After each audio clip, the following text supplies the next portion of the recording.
대한항공 스튜어디스 여객 승무원이었더라고요. 네네. 저 스스로 매일 우울하고 뭔가 무기력하고 체면에 대한 오해가 많으신데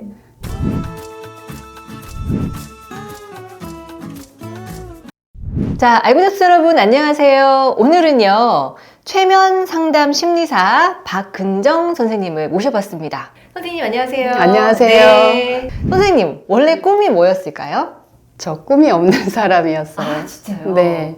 자, 세상에는 꼭 꿈이 있어야 되는 건 아닙니다. 그죠? 없을 수도 있지. 그런데 선생님 꿈이 없었지만 제가 이제 사전에 좀 여쭤보니까 무려 대한항공 스튜어디스 여객 승무원이었더라고요. 네네. 그거는 그러면 꿈이 없는데 어떻게 하시게 되신 거예요? 아니, 졸업을 하면서 취업은 해야 되겠는데 어디를 가야 될지 모르겠더라고요. 내가 어디를 취업할 수 있지? 라고 했는데 친하게 지내던 다른 과 친구가 대한항공에 입사한 걸 봤어요.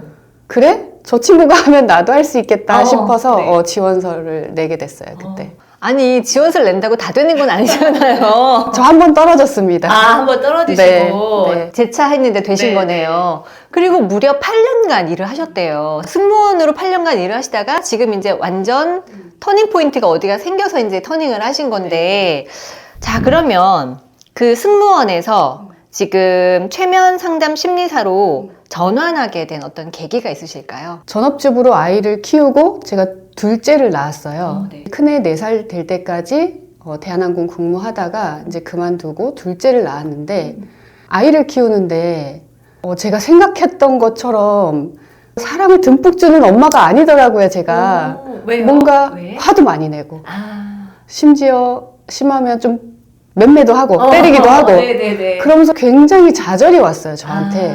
그래서 왜 나는 이렇게 아이를 사랑으로 키우지 못할까? 내가 뭐가 부족해서 내가 뭐가 못나서 못할까? 그때부터 좀 왜 그런지를 탐구하기 시작했어요. 내일은 아이한테 화를 내지 않아야지. 아무리 결심을 해도 이게 안 되는 거예요. 그 상황이 되면 그 두 얼굴의 엄마처럼 막 이렇게 화가 나가지고 아이한테 소리를 지르게 되고 그래서 이제 마음을 좀 탐구하기 시작하다가 보니 여기까지 오게 됐네요. 그렇구나. 이게 이제 결국은 육아에서 온 네, 거네요. 맞아요. 근데 이거 되게 동감. 네. 그럴 수 있어. 네. 그 마음 너무 이해가 갑니다. 그러면 이제 그 서울사이버대학교 상담심리학과를 선택한 이유가 있으실까요? 네, 그 당시에 이제 마음을 제가 계속 이제 연구하고 보기 시작했다고 했잖아요. 나는 왜 그런 육아가 안 될까? 그리고 제가 관계도 잘 되게 못했던 것 같아요. 인간관계도 굉장히 저 스스로 매일 우울하고 뭔가 무기력하고 지금 이렇게 생각해보면 제가 병원을 안 갔을 뿐이지 병원을 가서 검사를 해본다면 만성 우울이라는 진단이 나오지 않았을까 할 정도로 굉장히 다운돼 있는 마음 상태가 그랬고 밤에 잘 때 어떤 생각을 했냐면 이대로 사라지면 좋겠다는 생각을 정말 많이 했어요. 막 울기도 하고 어떻게 하면 사라질 수 있을까? 그러다가 그런 심리 작업들을 하는 워크숍들을 찾아다녔는데 해결이 안 되는 거예요. 그래서 상담 심리를 공부하면 이렇게 자기 분석을 하면 좀 그게 되지 않을까? 나의 이런 뭔가 답답한, 이거 벗어나기 힘든 이 욕구에서 좀 벗어나질 수 있지 않을까 해서 상담 심리를 공부하게 됐어요. 저 지금 너무 뭐라고 해야 되죠? 약간 울컥하는 부분이 있었어요. 왜냐면 이제 이게 주부들이 겪는 약간 우울감이라는 느낌이 들고 일단은 그리고 이제 육아를 하다 보면 우울감이 자연스럽게 올 수밖에 없어요. 아무리 옆에서 뭐 서포트해주고 도와주고 해도 그 아이를 오롯이 보고 있다는 것에 대한 약간 그런 감정이 드는데 그게 이제 죽고 싶다? 이대로 사라졌으면 좋겠다라는 마음까지 들 정도면 사실은 약간 심각한 단계인 거죠. 그렇죠. 심각했어요, 그쵸? 그때는. 근데 사람들은 보통 그게 심각하다는 걸 몰라요. 그러다 보면 자기도 모르게 막 행동으로 하게 되는 거잖아요. 네, 그럴 수 있는데 그거를 딱 마음을 잡아가지고 배우러 다니신 거는 너무 잘하신 거네요. 네. 전업주부에서 사실은 이게 최면 상담 심리사로 이 전환하는 과정은 그것도 쉽지 않을 것 같은데 어려움 없으셨어요? 그러니까 제가 상담심리학과를 졸업은 했는데 이게 공부하는 거랑 자기 분석하는 거랑 다르더라고요. 상담심리 이론을 공부하는 거랑 그러니까 조금 도움이 되긴 했어요. 그런 이론들을 배우면서 계속 나를 생각하게 되니까 도움은 됐는데 여전히 저는 그 상태에 머물러 있는 거예요. 그래서 그 상담 심리 전공을 하면서도 학생 상담 할 수 있는 곳들이 있잖아요. 그쵸.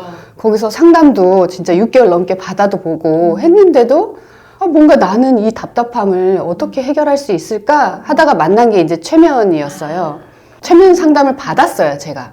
6개월을. 네. 근데 근데 그분이 이렇게 좀 지방에 멀리 계셔서 전화로 최면 상담을 받았거든요. 그래서 제가 아니 전화로 최면이 돼요? 라고 처음에 물어봤는데 된다고 하시는 거예요. 진짜요? 그래서 이게 비용이 또 상담의 비용이 굉장히 비싸잖아요. 상담 비용 얼마예요? 저 궁금해요, 사실은. 그 당시에 몇 년 전인데요? 한 10년 10년 전이겠죠? 전. 네. 한 시간에 제가 10만 원씩 한 시간에 10만 냈어요. 그렇게 비싸다는 느낌은 없는데요? 그렇긴 한데 주부가 그렇죠.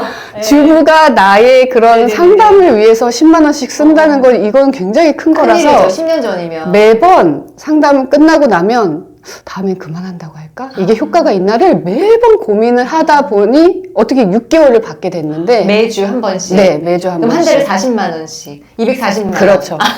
큰일이다. 6개월을 딱 받고 나니까 네. 그 전에 제가 워크숍을 가거나 뭐 다른 활동을 하면서는 느끼지 못한 나 이제 사람이 된 것 같아. 이 느낌이 오는 거예요. 물론 그 전에 했던 저의 작업들이 밑바탕이 돼서 그런 결과가 났을 수도 있어요. 네네네. 꼭 최면 상담을 받아서라기보다는 그럴 수도 있는데 어쨌든 6개월을 꾸준히 그렇게 상담 받고 나서 나 이제 약간 나 사람이 된 것 같다는 느낌이 드는 거예요. 제가 좀 이렇게 웅크려 있었다면 좀 이렇게 어깨랑 허리가 좀 펴진 느낌? 그래서 이거 조금 더 받아봐야 되겠다 하는데 그때 그 선생님이 최면 상담을 배워보라는 거예요. 그래서 나는 배울 생각이 없다. 나는 뭐 상담 심리사가 될 사람도 아니고 배울 생각이 없다라고 했는데 배우는 과정 중에 실습이 있다는 거예요. 그러니까 최면을 직접 받을 수 있잖아요. 그래서 제가 욕심이 난 거예요. 아니 전화 상담만으로도 내가 6개월 만에 이렇게 좋아졌는데 직접 실습을 받으면 내가 얼마나 좋아질까 욕심이 나서 배웠어요, 사실. 진짜요?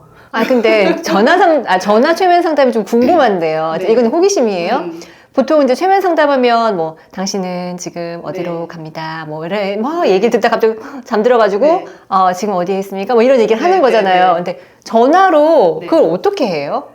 사실 전화로도 할 수 있고요. 제가 전화로 받은 거는 그렇게 이제 유도하는 상담을 받은 게 아니라 이게 최면에 대한 오해가 되게 많으세요. 네네. 뭔가 지금 맞아요. 선생님도 잠들고 뭐 이런 어디로 갑니다. 뭐 이런, 그렇죠. 네. 이런 표현처럼 최면에 대한 오해가 많으신데 그러니까 그거를 그런 최면을 할 수도 있어요. 그런 최면을 할 수도 있는데 이제 상담적으로 하는 최면은 잠재의식 정도까지 약간 집중할 수 있게 유도를 해드려요. 그러니까 몸과 마음이 굉장히 편한 상태로 그 상태로 유도해서 상담을 하는 거라 의식이 다 있어요. 잠이 드는 것도 아니고 그리고 내가 무슨 말을 하는지 뭘 듣는지 다 내가 의식하면서 할 수 있는데 몰입되는 상태를 좀 만들어주는 게 최면이거든요.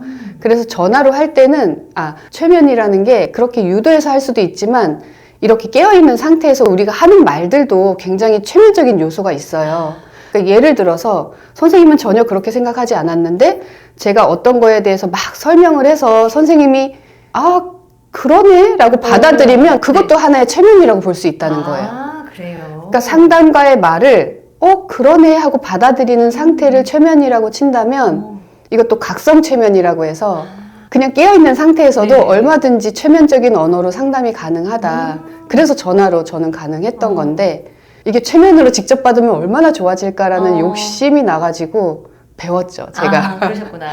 아까 각성 최면 말씀하셔서 생각이 난 건데 그러면 제가 살면서 최면 엄청 많이 당하는 거네요. 저도 맨날 그러네. 또 내가 하는 말도 우리가 아이들한테 하는 말도 네. 최면이 될 수 있어요. 왜냐하면 부모들이 아이들한테 한 어떤 한마디가 그쵸. 이 아이는 평생 그거를 맞아요. 상처로 가질 수도 있는 거잖아요. 최면에 대한 제가 선입견이 있었나 봐요. 많은 분들이 그러세요. 그쵸. 네. 예. 그래서 저는 좀 약간 거부 느낌, 약간 거부감이 맞아요. 들었었거든요. 맞아요. 근데 말씀을 들어보니까 괜찮네라는 생각이 드네요. 그러면 이 비폭력 대화 센터에서의 교육이 상담하시면서 어떤 영향을 미치셨나요? 정말 큰 영향을 미쳤죠.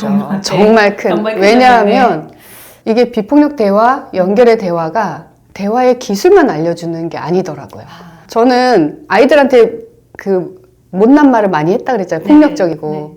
근데 도대체 예쁜 말은 어떻게 해야 되는지 모르겠는 거예요. 그래서 센터에 가서 대화를 배워야 되겠다 하고 이제 배우기 시작했는데 그 대화의 네네네. 기술만 가르쳐 주는 게 아니라 대화를 한다는 거는 내가 어떤 마음인지 알아야 되더라고요. 근데 그동안 저도 내가 어떤 마음인지 제대로 못 알고 살았더라고요. 그래서 더 힘들었다는 걸 알게 됐어요. 그래서 내 마음과 대화를 하기 시작했고, 아, 저 사람의 마음도 어떻겠다라는 게 추측이 가능해지면서 제가 너무 괜찮아지는 거예요. 아이들을 대할 때도 무조건 화가 나는 게 아니라 화가 나지만, 아, 지금 내가 뭐 때문에 화가 나지? 이걸 돌아볼 수 있는 힘이 생기고, 그리고 내가 볼 때는 저거 제 지금 잘못하고 있는데 제가 지금 저렇게 행동하는 이유는 아, 제가 너무 뭔가 재밌는 시간을 보내고 싶구나. 뭐 즐거운 시간을 보내고 싶구나. 이런 게 이해가 되면서 표현을 조금 다르게 하는 힘이 생기더라고요. 그래서 이런 게 상담을 할 때 그 오시는 고객분들이 저는 내담자보다 고객이라는 말을 더 좋아해요. 네네, 다 고객이죠. 그 고객분들이 다 우리가 보면 내 감정대로 살게 되잖아요. 맞아요. 그리고 나한테 떠오르는 생각대로 살게 되잖아요. 돌아보지를 않는단 말이에요. 그러니까 돌아본다고 생각하는 게 대부분 반추하거나 나를 막 비난하거나 이런 생각들을 많이 하는데 이런 비폭력 대화에서 배웠던 그런 멈추고 내 욕구가 뭔지 그래서 내 감정이 뭔지 이런 거를 알려줬을 때 더 효과가 있고 연결의 대화 교육을 더 열심히 하게 된 이유가 상담 받으러 오는 사람들은 정말 지쳐서 상담받을 방법이 없을 때 와서 상담을 받는데 사실 그냥 일반인들도 힘들지만 아유 사는 게 그렇지 이러면서 견디고 사시잖아요. 네네. 근데 저는 안 그러셨으면 좋겠다. 그냥 일반 분들이 원래 삶이 이런 거지라기보다는 조금 더 내가 회복 탄력성 있게 마음의 근력 있게 살 수 있는 이 방법을 너무 알려드리고 싶은 거예요. 그래서 연결의 대화 교육을 꾸준히 하고 있고 상담을 할 때도 꼭 알려드려요. 욕구를 찾아라. 이러면서 네 감정이 뭔지 봐야 된다. 약간 이런 식으로 많이 알려드리죠. 내 마음 상태를 들여다보고 내 욕구가 뭔지를 계속 파악해야 된다는 거죠. 내 욕구는 이건데 이 얘기를 하고 싶은데 자꾸 다르게 표현하는 거죠. 그래서 이제 가정 불화 막 이렇게 생기는 거죠. 원래 힘든 거야 라고 하면서 살기보다는 지금 이 마음으로 돌아가면 너무 잘할 것 같은 거예요. 더. 여기서 이제 포인트는 그거예요.